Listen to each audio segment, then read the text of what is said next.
professions or fields of research.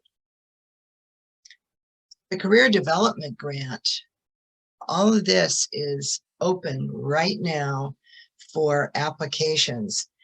So the Career Development Grant funds $2,000 up to $20,000. And it opened August 1st. So we're already in the season for the applications, but the deadline is November 15th. So it provides funding to women who are preparing to advance or change careers or re-enter the workforce in education, health and medical sciences, technology, engineering and math, STEM, or social sciences. Primary consideration is given to women of color and women pursuing their first advanced degree in non-traditional fields. So this is where those two groups are not, there aren't that many. So we're trying to expand that. Applicants must be U.S. citizens or permanent residents whose last degree was received before June 30th, 2015. So that, that's quite a while ago. So it could be someone who is ready now to go back. And funds are available for tuition, fees, books, supplies, local transportation, and that all-important dependent care. The community action grants, now these fund $3,000 to $10,000. That deadline is a little later, it's December 1st.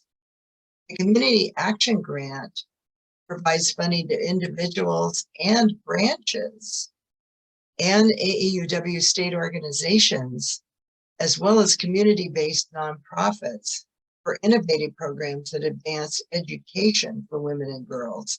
So this is an important community action grant. That's something we may want to consider. International fellowships, and that's the one Esther Ngumbi talked about. This funds between $20,000 and $50,000. So I will skip over this because we don't, I think I have anybody who's an international fellow, but you can read this and you can see this when we go, look at it later. And the International Project Grant, which is a little less, but this enables the girls to go back to their home countries after they've studied here and implement what they learned. And so Esther Ngumbi, we saw Esther, so it paved a way for her. So the research publication grants in engineering, medicine, and science, this funds between $10,000 and $35,000. Again, the deadline on that is December 1st. So they're really talking about having a publication record, because in these fields, you really need to be published in order to get a lot of consideration. And they're saying, but gender bias is still active in these. So this is important to help women overcome these barriers.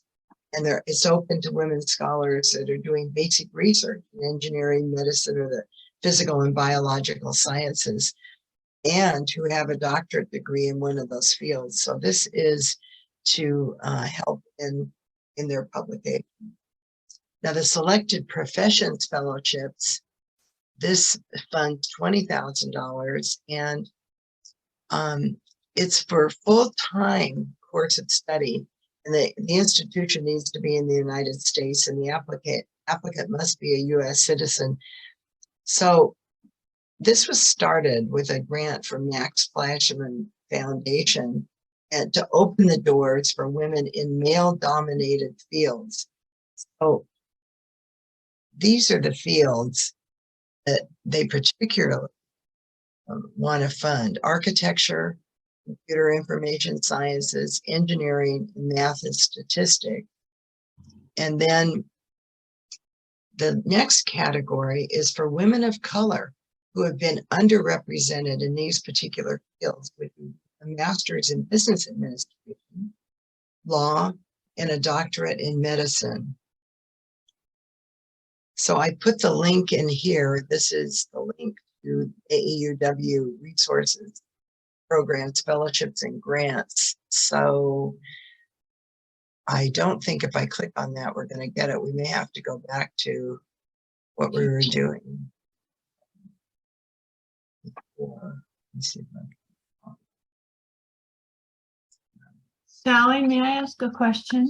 Yeah.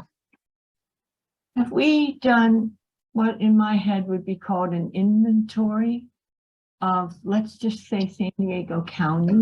How many of any of these that are sitting here? I mean, we have great research institutions, we have great colleges. Well, right now this is the graduate program. And so do we have any idea that we have any, or how many we have? And I always think about, are we getting our fair share? And so do we know that? Have we done an inventory? Well, not that I'm aware of, but we do have a new director of college and university scholarships, and that is Nora Lynn. So Nora Lynn is not here today. You know, she's recovering from surgery. But this is a good question, Jess, and I think that's something that we can talk to Nora Lynn about. Because you're right. I mean, this is an area I really don't have any idea what we've done. What we have, right? Or what we have. Bobby has her hand up. Yeah. Bobby, you're muted, Bobby. Carol, aren't you asking about the fellowships? Yes, fellowships, not scholarships. Fellowships. Yeah. State has told us how many are in California. It would be nice if they would break that down and tell us by counties or something else, so that we would know. But we don't have any knowledge beyond that. We do, there are meetings coming up where, what are there, 3 different meetings put on by the state where the current AAUW fellows will speak.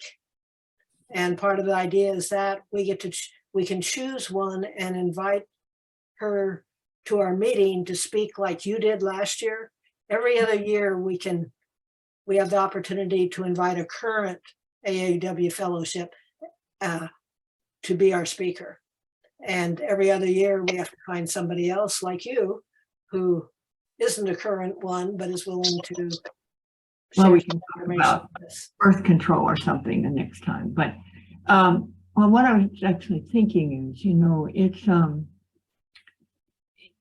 depending on your community, an AAUW fellowship is quite a big deal. And so if your community doesn't appreciate it, then the impetus to do the things you have to do to apply go away. And in today, with the competition for money, one of the things about an AAUW fellowship is that it counts as a competitive grant in terms of things in your history of being able to acquire money. So, you know, I'm not in any way capable of going to help Harvard. They have to help themselves. But here, you know, we are, what, 5 million people in a county? I mean, there's only a small number more people in the whole state of Minnesota. So we have actually this critical mass, and we should make sure that our community is having access and creating the opportunity for the women who are here. So, okay, I just wondered if we'd done a inventory. Well, I'll just mention here, Sally, that actually it'd be Jane Sanders as AAUW Fund who might be able to get this information through the national channels or through AAUW California. But this is AAUW Fund fellowships and grants. So it would fall under her chair. So I believe I only know half of what we need to know here, but apparently that UCSD, and you know, some of you know I moved here 8 years ago and I'm still going trouble with all the acronyms, but they have this huge postdoctoral fellowship program. And there are 1,500 postdocs at UCSD. That is a huge number. And the work that I did with them a couple of years ago, none of them had ever heard of AAUW. So I think that having some information, we could maybe make a difference, for some women who are here. Okay. Excellent point, Carol. I think that would be good for us to reach out in some way or another if we could figure out how to do that. I think that part of our problem is advertisement, because there's very few people that know what AAUW really does as far as these fundings. But True. there must be a way at the college level. Well, here's what we run into, Carol. It's going to be the same problem we have with our branch scholarships. They cannot post us at Cal State University San Marcos. They cannot post our scholarship where they post all scholarships because we discriminate. We only give out to women. So, and any government supported campus is not allowed to discriminate. So we can't be listed on their main, wherever they might list scholarships, fellowships and all that. So we're learning that at Cal State University San Marcos, we need to go directly to the professors and let them know what's available. Then they get the word out, or other employees like our two recipients today, they know about it because of one of our members who is an employee there as well as a grad student, and she got the word out. All right, so we should put that on, think about this, right? But we do have a position, which is college university relations. And that is open in our branch right now. It was Rochelle Smar at Cal State San Marcos, but we don't have any college connection right now. And not even Cal State San Marcos. So, we have connections in that, like some of our members are professors there, but we don't have a member dedicated to reaching out to the colleges. Right. Yeah. I'm Thanks. I'm not going to brainstorm here, but thank you. So thanks, Teresa, for pulling that up. If you would go back up to the stop, it's where that chart is that shows the different this one, top of that. Scroll up a little bit more or down. Yeah, there, right there. Overview. So here, this is at the national site. This is aauw.org. And at the top, there's a bar and it says fellowships and grants. And so this chart briefly shows you every one of the fellowships and grants that I just mentioned. And then you can go to each one and you can see what the deadline is to apply. And the overview tells you what the requirements are, and briefly the requirements. So we could click on one, like let's click on the community action grant, and